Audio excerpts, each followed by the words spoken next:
What year did you become Dale's crew chief, and how does that happen? Like, is that something that you are interviewing for at that point in your career, or did you already have a relationship with Dale? Not, I really didn't. But I went there in 97 at the end of the 96 season. I was with him in 97 and 98. But I'd been with Robert Yates Racing for 6 years. And when I went to Robert was one of my best friends. And of course, Davey had been killed in a helicopter crash in 93. And when I went to Robert to tell him I was going to take the job at Richard Childress Racing, it was hard because he was my best friend. We just had started the second team in 96, the 88 team. And I think between the 88 and the 28, we won maybe 8 races that year. Both finished in the top 10 in points. It was not from lack of performance. But I think, no, I don't think I know. I was mentally and physically wore out.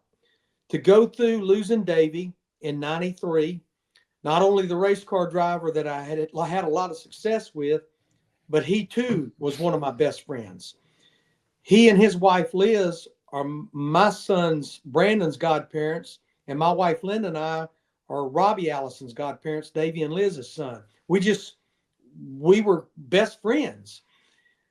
And then to overcome that eventually, hired Ernie Irvin to drive the 28 car. 94, we were winning races hand over fist, sitting on poles, leading laps, leading the points. We go to Michigan in August of 94. And when you least expect something to go wrong, in a practice crash on Saturday morning, we blew a tire, hits the wall, and he's out for the rest of the year. Actually out for the rest of the next year too. He comes back. We put him back in the car in 96. Dale Jarrett drove the 28 car in 95. We won one race. Ernie comes back. We win a couple of races. We start that second team, which Robert, if I have one fault, I have a lot of faults, but I have one main fault. I don't know how to say no, that I can't do that. When Robert decided to start the second team, the 88 car with Dale Jarrett, he put me to task. He says, you're still going to be the crew chief on the 28, but you're going to be the team manager and you're going to oversee this 88 team too.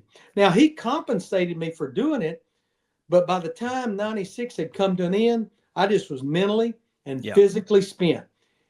And at that same time, coincidentally, the 3 car was looking for a crew chief, and they reached out to me, and it's like, I need a new start. I need a fresh piece of paper. I just need a clean start, and that was a great place to go do it.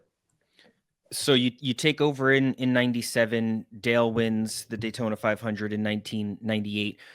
Were there notable changes that you made when you became his crew chief, like changes to the car, changes to the way of doing things, anything that you kind of point to and say, like, this might have helped get Dale over the hump?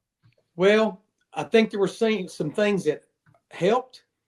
There were some things that hurt, especially in 97. I go to Richard Childress Racing to work with the 3 car, and probably one of the greatest race car drivers ever to grip a steering wheel. We went the entire 1997 season. We went winless. We did not win a race. Now, we finished in the top 5 in points, and I was at wit's end. It's like, oh my God, have I lost everything I ever had? You know, I just had come away from an organization that had won, I think, 8 races in 96. And I can't even go help Dale Earnhardt win a race. But I think a couple of things hurt. One, Dale was still playing hurt. He had a pretty substantial crash at Talladega in 96. And he had a lot of stuff going on in his upper neck and in his lower back, down his back. But I think the other thing is I tried to incorporate some things into that Chevrolet that wouldn't work, that came from my work on the Ford. It just didn't work. But I think when we built that brand new race car, heck, halfway through 97, getting ready for the 1998 Daytona 500, we put every effort we could into it of the things we knew would work. And by the time we got to Daytona, after a bunch of testing over the winter, it became evident the only team that could beat us is if we beat ourselves. And we were fortunate enough to win that thing finally.